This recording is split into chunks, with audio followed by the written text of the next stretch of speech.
Nuevo Testamento. Aquí encontramos un listado de personas que aportaron para eso, de regreso la Biblia al pueblo. Erasmo de Rotterdam, en su edición, en su traducción en el año 1516, es uno de los primeros en regresar el Nuevo Testamento. Sin embargo, el regreso de este Nuevo Testamento fue más para los académicos de la época.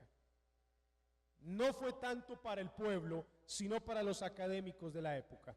Ya Martín Lutero, en el año 1522, traduce el Nuevo Testamento del latín y del griego al alemán. Recuerden que para el tiempo de Martín Lutero, él tenía que saber griego, que fue escrito el Nuevo Testamento, pero también tenía que saber latín, por cuanto la Biblia titular en el Nuevo Testamento ya estaba en latín. Y él tradujo el Nuevo Testamento al alemán. Y les quiero contar la historia del cómo se dio ese hecho.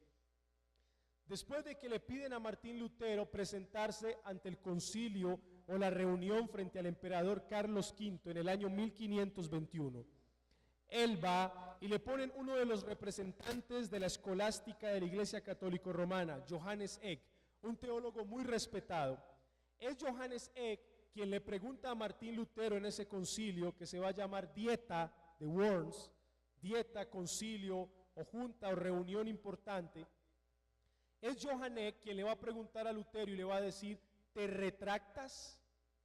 Un año anterior, Lutero había escrito 3 libros.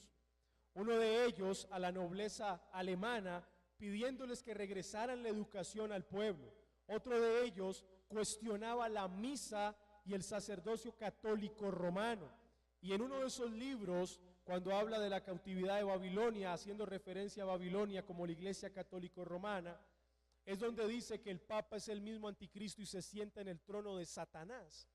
Así que todo esto lo había levantado Lutero en el 1521, 20, y en el año 1521 tiene que comparecer ante las autoridades. Y Johannes Eck le dice: te retractas de todo lo que él había escrito, tanto de sus 95 tesis como de estos libros. Y la respuesta de Lutero, después de pedir 24 horas, porque no fue fácil, fue: no quiero ni puedo retractarme, mi conciencia está cautiva a la palabra de Dios, que Dios me ayude, amén. Después de que él sale de ese concilio, la vida de Lutero corre peligro, porque él desafió no solamente a la iglesia, sino que también desafió al Estado. Ya no solamente tiene un enemigo, que es la Iglesia Católica Romana, ahora el Estado también es su enemigo. Y la única manera para salvarse es a través de un salvoconducto que el elector de su principado le puede dar. Pero aún así, el Estado tendía a violar el salvoconducto, que es una declaración de protección que le guarda la vida a esa persona. ¿Recuerdan a ustedes a Juan Hus, una persona que estuvo antes de la Reforma Protestante, cómo después de declarar la Escritura le dieron un salvoconducto, pero fue irrespetado por el Estado? Y lo que ocurre con Juan Hus fue que terminó muriendo en la hoguera. ¿Por qué qué? Porque violaron el salvoconducto. Así que, como ya se conocía esto y la vida de Martín Lutero corría peligro, entonces Federico el Sabio, el elector de Sajonia, amigo de Lutero, manda a un grupo de personas a que lo secuestren en el camino. Secuestran a Lutero y lo llevan al castillo de Warburg. Y en ese castillo de Warburg es donde Lutero empieza a traducir el Nuevo Testamento al alemán.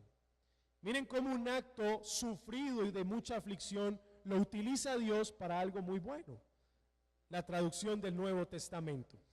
Esa traducción duró hasta el año 1534. Solo hasta el año 1534, toda la Biblia, tanto el Antiguo como el Nuevo Testamento, Martín Lutero tradujo al alemán. Él le regresó la Biblia al pueblo. Y encontramos otras traducciones. Jacobo van Liefsky al holandés, William Tyndale en 1526 traduce el Nuevo Testamento al inglés. Francisco de Encinas en el año 1543 hace la primera traducción del Nuevo Testamento al español. Es uno de los primeros que lo hace.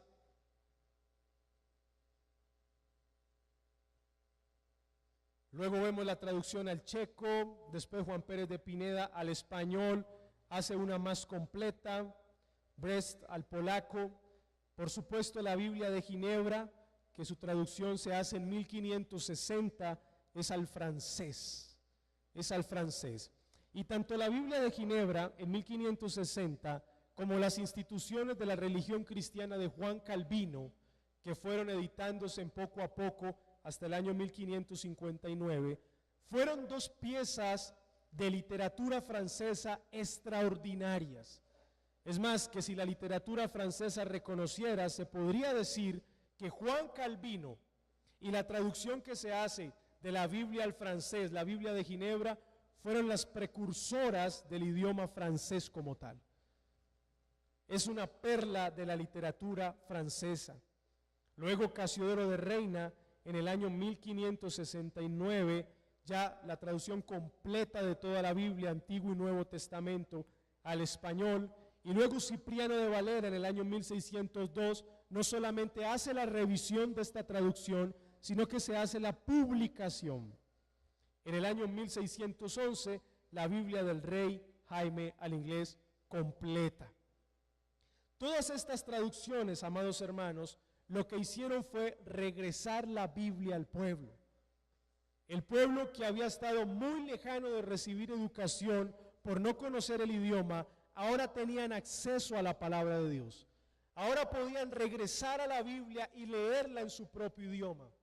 Ahora no solamente eso, sino que los niños obtenían acceso a la educación a través de la escritura. Los padres iban a empezar a utilizar la Biblia para enseñarle a sus hijos todas las cosas de la vida, no solamente la teología, en todas las áreas de la vida. La Biblia se convirtió en el libro clave, esencial y en el corazón de la educación de Europa. Es por eso que a través de la traducción de la Biblia, la educación en Europa se extendió. De ahí que el 90% de los países católicos romanos eran analfabetas. El 90% de los países católicos romanos que adoptaron la contrarreforma eran analfabetas. Y el mayor índice de alfabetización en Europa venía de los países protestantes. El mayor índice. Las sociedades más educadas, más estudiadas, es más, la ciencia como tal, y no estoy hablando de la ciencia irresponsable atea, sino que estoy hablando de la ciencia responsable, surgió de los países protestantes. Surgió de los países protestantes. Pero ¿quién devolvió la educación a Europa? ¿Quién le dio la ciencia a Europa? Se la dio un libro que regresó a Europa, y ese libro se llama la Biblia. Pero el regreso del libro se hizo gracias a las diferentes traducciones de estos hombres que Dios preparó y que Dios levantó. Ahora, por supuesto que esto trae algunos efectos. El hecho de que el pueblo reciba la traducción de la Biblia en su propio idioma trae muchos efectos. Se empezó a dar cuenta, por ejemplo, que el celibato como algo obligatorio para el sacerdote no era bíblico. No era bíblico, como algo obligatorio para el sacerdote. Recuerden ustedes que el celibato se da más por una preocupación económica que por una preocupación espiritual.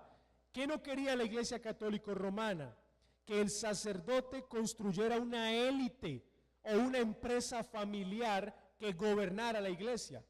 Por eso no podía tener descendencia, porque al no tener descendencia, entonces no tenía cómo pasarle el poder a sus hijos.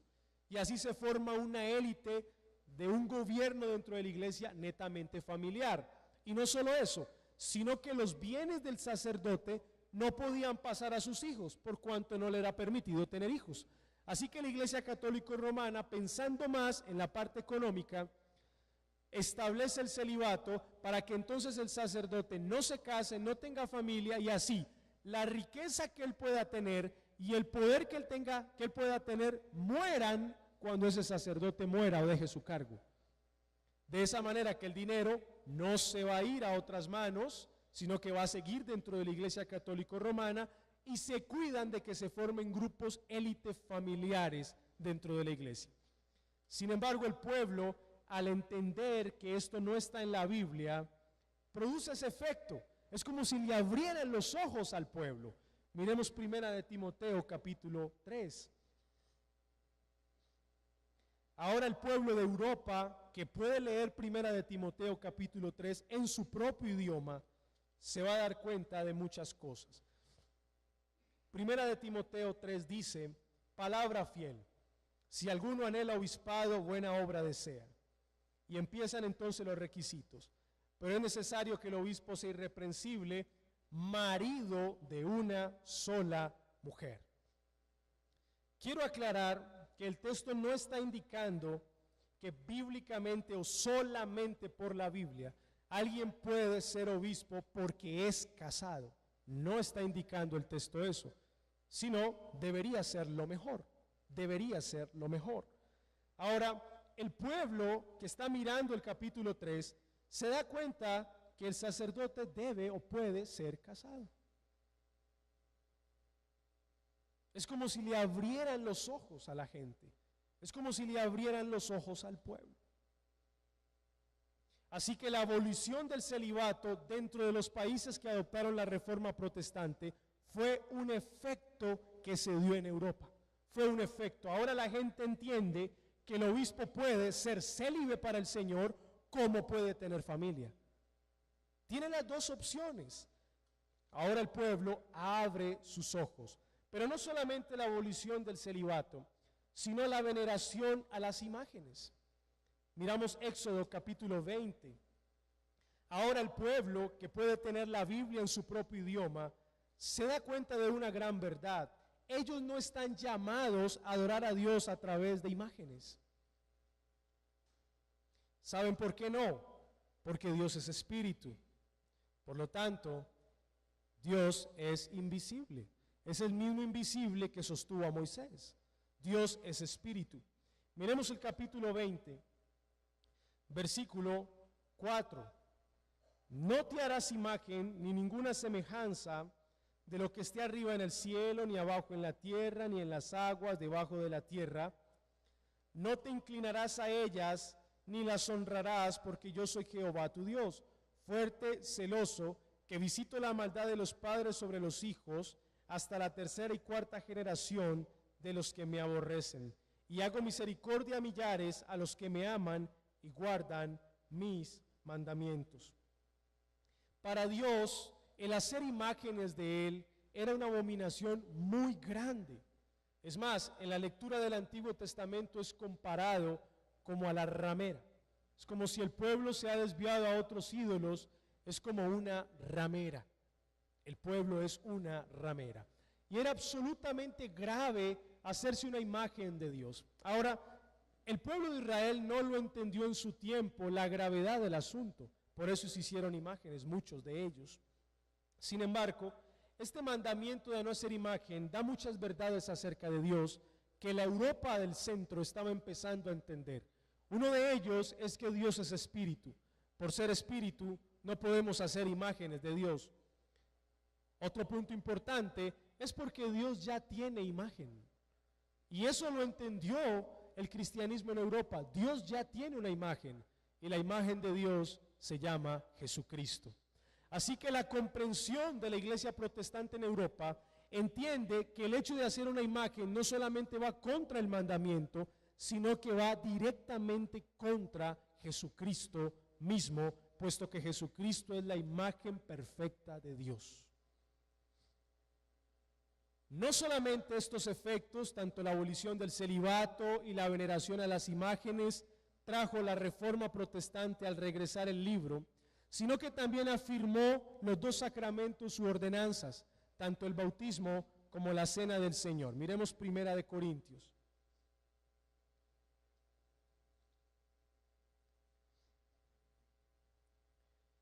Capítulo 11, versículo 26. Hablando de la institución de la cena del Señor. Así pues, todas las veces que comieres este pan y bebieres esta copa, la muerte del Señor anunciáis hasta que Él venga. Y lo mismo dice Mateo capítulo 28. nos va a mencionar otra ordenanza, versículo 19. Mateo 28, 19 dice: por tanto, id y haced discípulos a todas las naciones, bautizándolos en el nombre del Padre y del Hijo y del Espíritu Santo. Al tener el pueblo la Biblia en su propio idioma, puede entender ahora que las ordenanzas son dos: que el pueblo de Dios debía practicar el bautismo y que el pueblo de Dios debía practicar la cena del Señor en conmemoración de lo que el Señor había hecho por ellos. Así que es como si los ojos de la sociedad europea se estuvieran abriendo, y el instrumento que Dios está utilizando para eso es un libro, y a ese libro se le llama la Biblia. En el momento en que los reformadores regresan este libro al pueblo, el pueblo abre sus ojos y cree. Otro efecto también es el tema del sacerdocio universal. Miremos Primera de Pedro. Primera de Pedro, capítulo 5, versículo 3.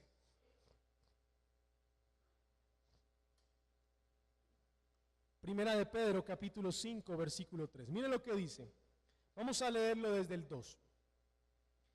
Apacentad la grey de Dios, que está entre vosotros, cuidando de ella,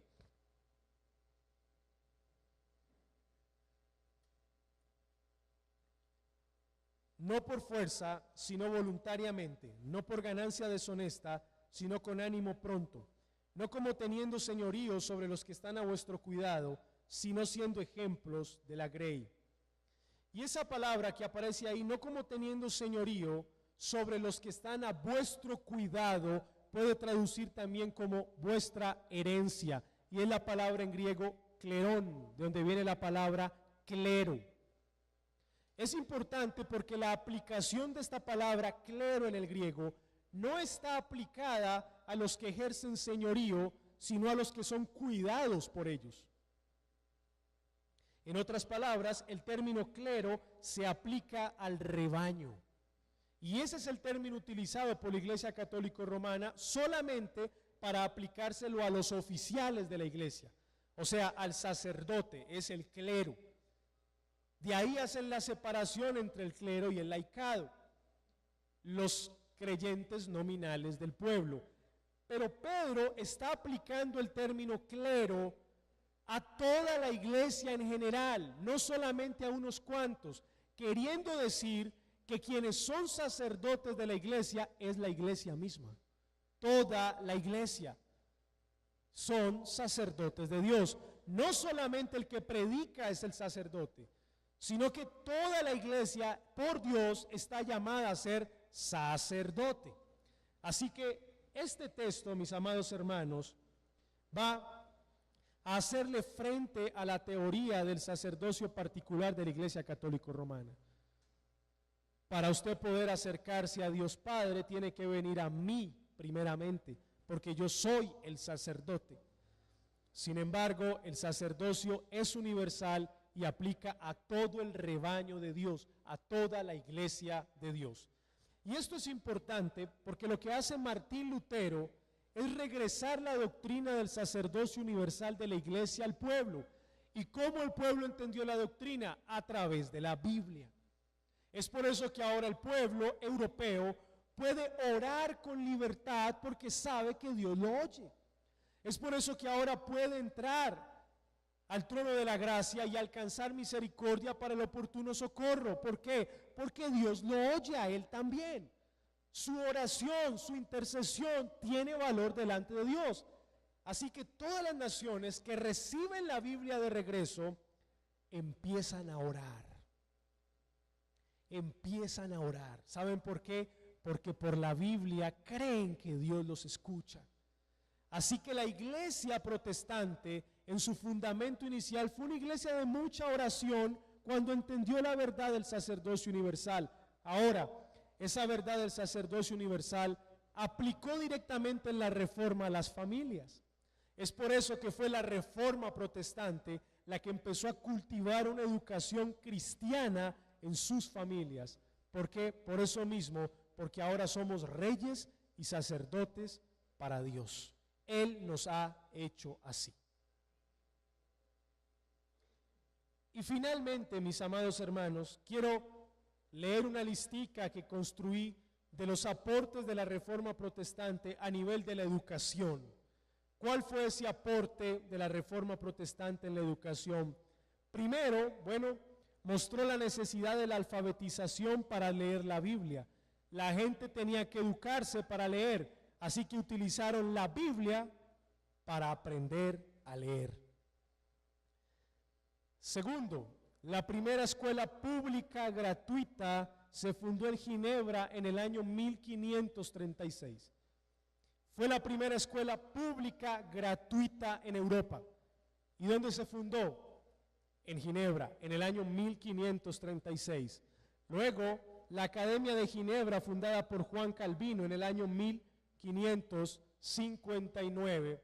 Esa Academia de Ginebra fue muy importante porque a la fecha de la muerte de Juan Calvino, año 1564, o sea, 5 años después, ya era una academia que tenía 1.200 estudiantes. Y cada año, por lo menos, estaban enviando misioneros a lo largo de Europa y a estas nuevas tierras de América. 100 misioneros salían, por lo general, cada año de la Academia de Ginebra. Ahora, esa Academia de Ginebra, años posteriores, en 1568, ya dirigida por Teodoro Beza, va a incluir otros cursos. Entre ellos, la jurisprudencia se va a añadir a la Academia de Ginebra, así que ella se va a convertir como en un prototipo de universidad europea, un tipo Harvard antes. William Ames y la médula teológica, lo que nosotros llamamos la médula teología, un teólogo puritano que huyó de Inglaterra hacia Holanda buscando refugio, se reúne en su casa con estudiantes de la Universidad de Franeker a hablar sobre teología práctica y ética cristiana. Es William Ames que trae de regreso la doctrina de la conciencia para el cristiano, la ética cristiana. Él se reúne con sus estudiantes, observan la fe y observan los efectos de la fe cristiana, y eso es lo que posteriormente se va a llamar médula teológica. Él hace prácticamente una escuela en su propia casa con estudiantes de la universidad. Es William Ames quien fue una persona como candidato a ser el primer rector de la Universidad de Harvard. Fue William Ames, pero providencialmente en la ciudad donde él vivía llovió, el río se salió, produjo una gran inundación, el hombre tenía un problema en los pulmones crónico, se enfermó gravemente y murió. No alcanzó a llegar a Massachusetts, Norteamérica, no alcanzó a llegar. Quien llegó fue John Harvard, el fundador de la Universidad de Harvard, 1638. Y así que la Biblia inspiró directamente a las primeras 121 universidades de los Estados Unidos. Ahora, la idea no es entrar como al detalle, la idea simplemente es dar a conocer lo que hizo el libro llamado la Biblia, que los reformadores lo regresaron al pueblo.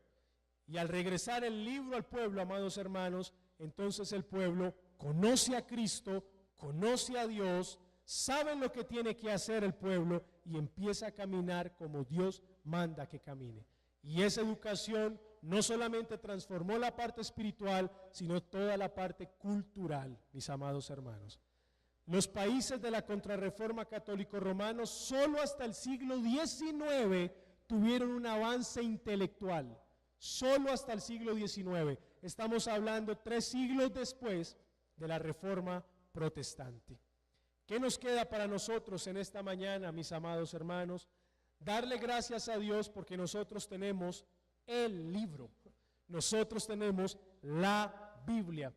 ¿Qué conclusión podemos sacar, mis amados hermanos, de esta clase? Solamente una conclusión: sola Escritura.